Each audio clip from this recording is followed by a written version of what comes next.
Dobro. History. Archive. On the night of November 18th, 1987, London's busiest transport hub, King's Cross Station, it turned into a crucible. We're talking about a massive, sprawling complex here. Hundreds of thousands of people a day. Right, connecting 5 tube lines, 3 major national rail services.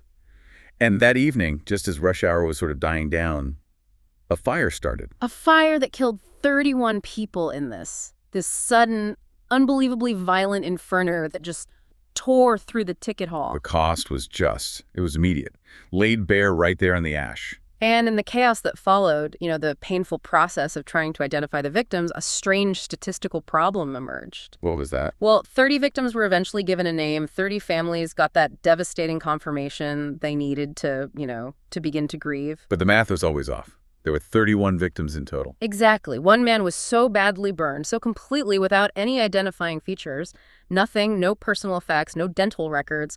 He couldn't be given a name. Just a number. Body 115. And for 16 years, he was the man everyone forgot. Just this nameless ghost in the system. Okay, let's unpack this. This deep dive is about so much more than just a fire. Oh, absolutely. It's a story where, simple physics became explosive, where this institutional complacency went back 80 years. And a story of incredible heroism. And then there's the forensic hunt, this relentless, almost obsessive search to give one man back his name. We're going to trace the path of a single match, the discovery of a terrifying new phenomenon called the trench effect, and the final, tiny clue that changed everything. What's so central here, is how an incident that staff first called a smoldering. Right, and the first firefighters on the scene said it was about the size of a large cardboard box. Exactly. How that exposed these profound systemic failures. And more than that, it forced fire science to completely rethink its fundamental laws. It generated entirely new science. It did. This wasn't just a failure of safety, it was a revelation in physics. To really get a handle on this, you have to picture King's Cross in 1987. Our sources describe it as the single busiest, most complex station on the whole network. It wasn't really a station so much as an underground city. That's a good way to put it.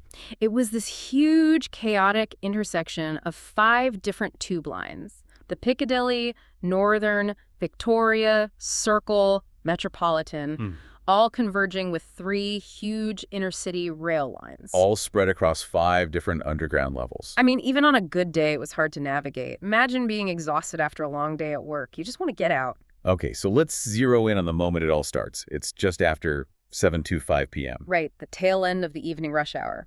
The platforms are still busy, but the main flow of people is now heading up and out. And they're using these long, old, very noisy wooden escalators, specifically the ones heading up from the Piccadilly line, which were particularly deep. And that brings us to a really critical human factor here, which is the ignored rule. Smoking. Smoking, yeah. It had actually been banned on the tube 3 years before this, in 1984. But, let's be realistic. This is the late 1980s. A ban like that was probably routinely ignored, especially on the way out. People would light up on that long ride up the escalator. No one really policed it. It was just part of the atmosphere of the place. So we had the exact moment of ignition.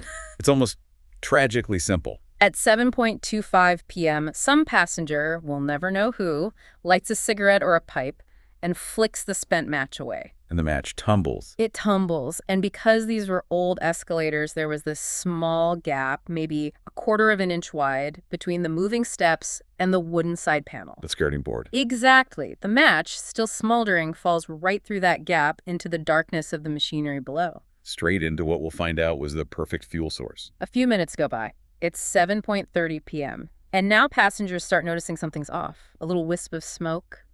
Then another one. And they reported to the station staff. Yeah, using the language of the time, there's a bit of smoldering down there. And the response is immediate, but it's so casual. That's the key. A British transport police officer and a station attendant go to look. They see it. A small, glowing fire under the steps. But there's no urgency. Not at all. And that almost blasé reaction is the first devastating clue about the institutional failure that was already baked into the system. So this is the big question, right? The question the inquiry had to wrestle with. Yeah. Why, when the staff can see actual flames, do they not hit the big red button and evacuate the station? It all comes down to a deeply, deeply ingrained culture of complacency. And it was rooted in history. Over a century of it. 124 years, to be exact. Yeah. In all that time, London Underground had never had a single passenger fatality because of a fire. Wow. That is a staggering safety record on paper. It is, but it bred this dangerous overconfidence, this belief that any fire underground was manageable, that it would only ever be a smoldering... An operational problem, not a life-threatening crisis. Exactly. Something for the engineers to sort out, not a reason to cause a panic with a mass evacuation. So if that was their belief, what kind of training did the staff actually have for fires? The training was, well, it was almost non-existent for the frontline staff. Right. Their only written instruction was basically, if it's really small, try using an extinguisher. If it gets out of control, call the fire brigade. What does out of control even mean? It's so vague. It's completely subjective, and critically, they were not trained in evacuation procedures, not for a station as complex as King's Cross. So the staff are just standing there, watching this fire grow, waiting for it to cross some imaginary line before they call for help. That's it. And even when the first firefighters got there, their assessment was based only on what they could see from the top. The large cardboard box fire. An experienced officer looked down, and that's how he described it. It seemed like something they could handle with a couple of extinguishers. But the mistake was assuming the danger was only what was visible. The real trap, the real bomb, was hidden underneath. If you could have looked into that space under the steps, you would have seen the running tracks were just caked in this thick, black sludge. Not just dust and dirt. Oh no. This was a sophisticated, highly flammable, industrial wick that had been building up for decades.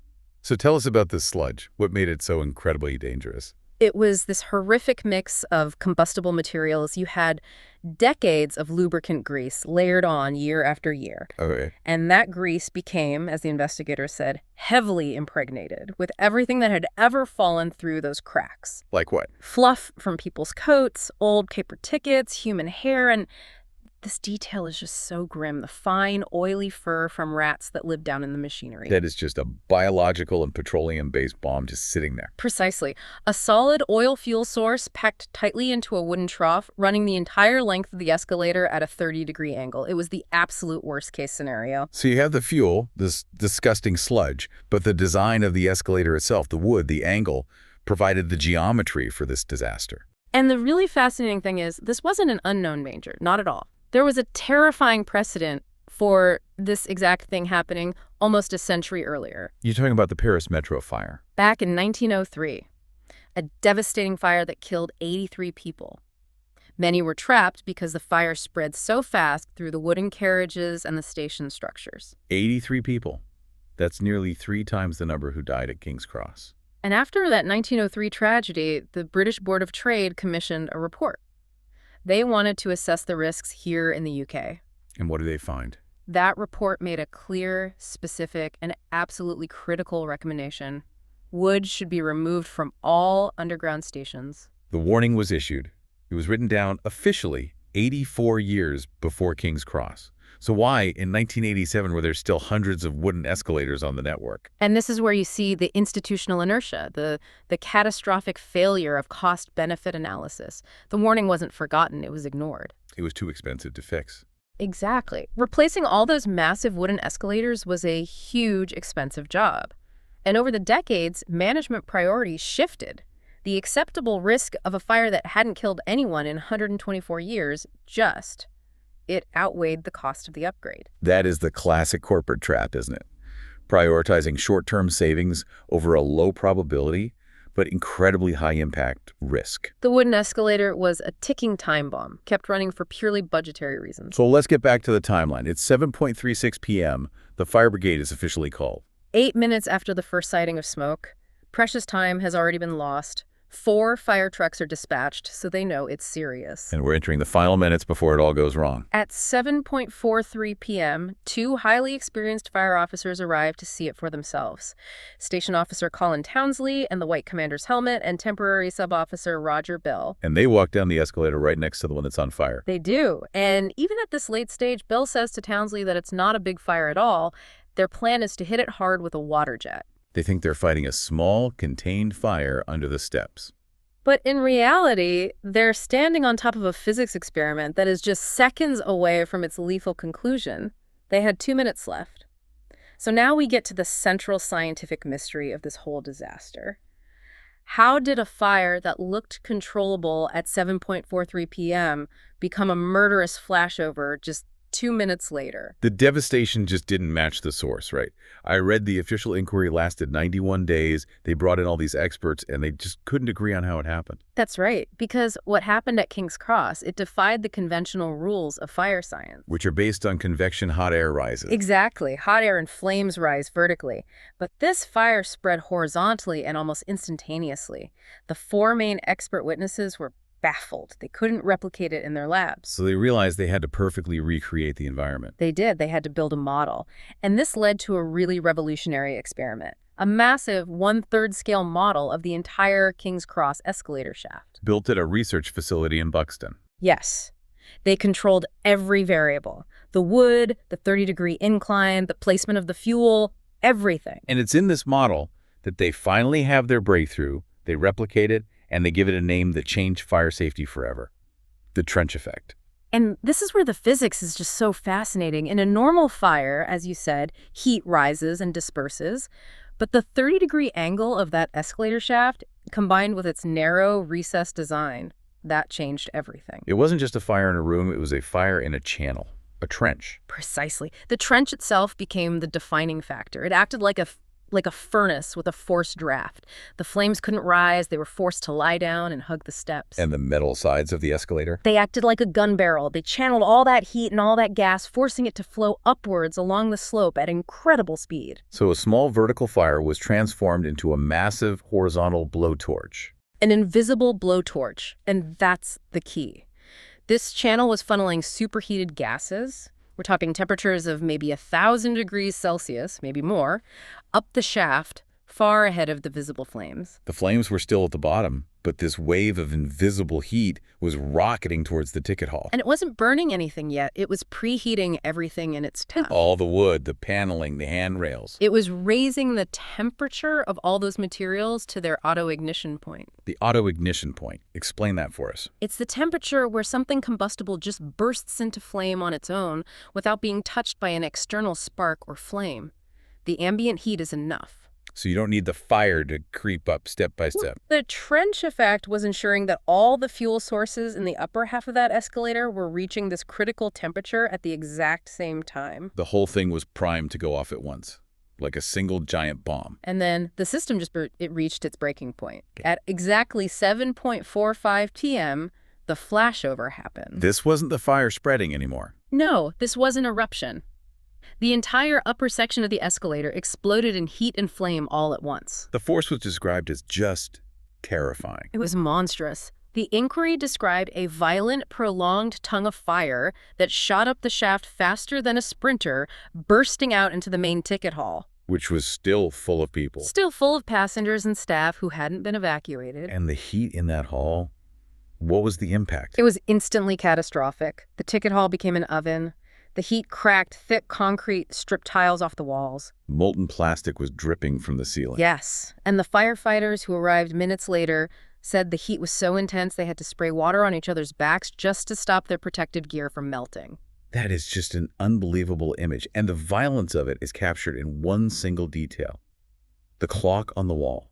The wiring behind the clock just burnt through instantly. It froze the hands at 7:45 p.m., a permanent marker of the moment of destruction. And inside that chaos, we find this incredible story of heroism. Station Officer Colin Townsley. The man in the white helmet. He was still near the top of that escalator when the fury was unleashed. And he didn't run. No. Survivors saw him standing his ground at the mouth of the shaft. He wasn't trying to save himself. What was he doing? He was yelling at passengers, physically pushing them, forcing them towards the Pancras Road exit, away from the eruption. He knew in that final second what was coming. He used his last moments to save others. He did. His body was found later, near that exit. And the truly heartbreaking detail is that he was lying next to the body of a passenger he was trying to drag to safety. The official inquiry called it a heroic act. Of the highest order, yes. A fire commander who made the choice to run towards the impossible to give others a chance. The public inquiry that followed, the Fennell report, was absolutely scathing. It didn't just look at the fire itself, it indicted the entire culture of London Underground. It went beyond just saying they were complacent, right? What were the specific failures it pointed to? It described their fire safety policy as vague and uncoordinated. It found that fire safety officers who had warned about the buildup of flammable grease were just marginalized. They had no real power. So the warnings were there, inside the organization. They were, but they were ignored. The report also pointed to a critical lack of coordination between the underground staff and the fire brigade. It was a total failure of communication. So it wasn't just about the old wooden escalators. It was about the whole rotten structure that allowed them to stay that way. Exactly. It was a failure of management, of accountability. The report led to a complete overhaul of safety protocols. In a way, a new safety manual was written in the lives of those 31 victims. And you can see that legacy today, can't you, every time you travel on the tube? The changes were immediate and permanent. First, all 420 wooden escalators on the network were ripped out and replaced with metal. That warning from 1903 was finally heard. 84 years too late. And the smoking ban, which had been a bit of a joke, was suddenly enforced with absolute seriousness everywhere. New technology, too, I imagine. Oh, yes. State-of-the-art heat and smoke detectors, sprinkler systems, and, crucially, new radio systems so firefighters could actually communicate from deep underground. And better training for the staff. Intensive training, focused on immediate evacuation, not on trying to put out a fire with a handheld extinguisher. It's that terrible reality, isn't it? Yeah. It takes a catastrophe to force action on warnings that have been gathering dust for decades. But even as the system was being fixed, the human story wasn't over. About 18 months after the fire, an MP was debating the Fennell report in Parliament, and he paused on the case of the unknown man, Body 115. And what did he say? He asked this profound question. He said, "It is sad that we live in a society in which someone can die and no one notices. How does one describe a death that no one notices?" And that question just hung in the air for years. How do you find the name of a man who was invisible even before he died? So now the story shifts. We move from physics to forensics. And you have to remember the context. This is 1987. We're in the era before advanced DNA profiling really took hold. They had very little to work with. Next to nothing. The body was severely compromised, no wallet, no papers. They had 3 initial facts, and as it turned out, 2 were unhelpful and 1 was actively misleading. Okay, what were they? 1, he was short, about 5'2". 2, he was a smoker and had a full set of dentures. Dentures sound like a good lead. Dental records, right? Yes, you think so, but there was no centralized system. So the police undertook this incredible manual effort. They sent the details of the dentures to all 25,000 dentists in Britain. 25,000. An unbelievable task, and it led nowhere. 0 matches. And the third piece of information was the one that derailed the whole thing. It was the age estimate. The initial post-mortem estimated he was between 40 and 60 years old. And that guess, made under very difficult circumstances, proved to be catastrophically wrong. So with no data, they turned to art, the facial reconstruction. Yes, from the brilliant medical artist Richard Neve. He created a bust based on the skull structure, and that image was published everywhere. And that led to its own kind of tragedy, didn't it? The misidentification. It did. It connected the police to the family of a missing sailor, a man named Jim Brown. The resemblance was strong. Strong enough that his family was 83% certain it was him. And for years, they attended the King's Cross memorial services, grieving alongside the other families, but without any official confirmation. Imagine being trapped in that limbo. It's just awful. But during that first post-mortem, the pathologist found one tiny, crucial physical clue, something almost missed. Lodged deep in the man's brain. A tiny metal surgical clip. The rare one. Extremely rare. It was a Sugita No. 5 clip made in Japan, used for very specific neurosurgery. The team figured out that only about 300 of these clips had ever been used in the UK. That narrows the field massively. It does. But even then, trying to manually track 300 specialist medical procedures from years, sometimes decades earlier, the trail just went cold again. And for years, Body 115 remained the unknown man. So 16 years go by, the case is cold. But it wasn't forgotten. Not by one man. Detective Inspector Ian Wilkinson of the British Transport Police. He took the case personally. He saw the failure to name this man as a fundamental injustice. He made a vow, didn't he? He reportedly told colleagues he wouldn't retire until Body 115 had his name back. He kept a small team on it, constantly reviewing the file. And that dedication finally paid off. 16 years after the fire. It did. In 2003, a family up in Falkirk, Scotland, saw an article about the anniversary of the fire mentioning the mystery victim. And it clipped for them. They realized their own father, Alexander Williamson Fallon, had gone missing in November 1987. What was his story? He'd been a traveling salesman, but his life had sort of unraveled after his wife died in 1974. He'd moved to London and had, sadly, become homeless, living in hostels, sleeping rough. But he kept in touch with his daughters. Sporadically. A letter here, a quick phone call there. But after November 1987, after the fire, it all stopped. So they called Inspector Wilkinson's team. They did. But this brings us back to that one single agonizing error that kept him anonymous for so long. Why wasn't he identified years earlier? The age estimate. That bad guess. Police had looked at his file before, but they discounted him because the postmortem said the victim was between 40 and 60. And Alexander Fallon was. 72 years old when he died. For 16 years, he was lost because of a bad estimate. And this is where Inspector Wilkinson showed his brilliance. He decided to just ignore the guess. He threw out the 16-year-old estimate and focused on the only piece of hard physical evidence they had. The Sugita clip. Exactly. He followed the family's lead, and his team started digging for Fallon's old medical records. And they found them. They found them, and the records confirmed he'd had brain surgery decades earlier. They even tracked down the original surgeon who confirmed that, yes, for that procedure, he would have used a Sugita clip. So the clip and the medical records, that's a perfect narrative match. But it's still not enough for a legal identification, is it? Not after so much time. But by now, it's 2004. Forensic technology had finally caught up. So what new techniques did they use? They brought in a renowned forensic pathologist, Professor Peter Venesis.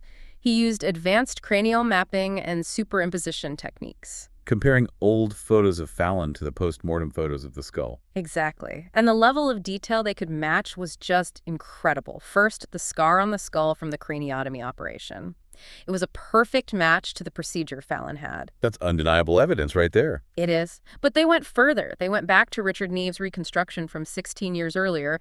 The prominent cheekbones Neve had sculpted from the skull. The perfect match. A perfect anatomical match to the photos of Fallon.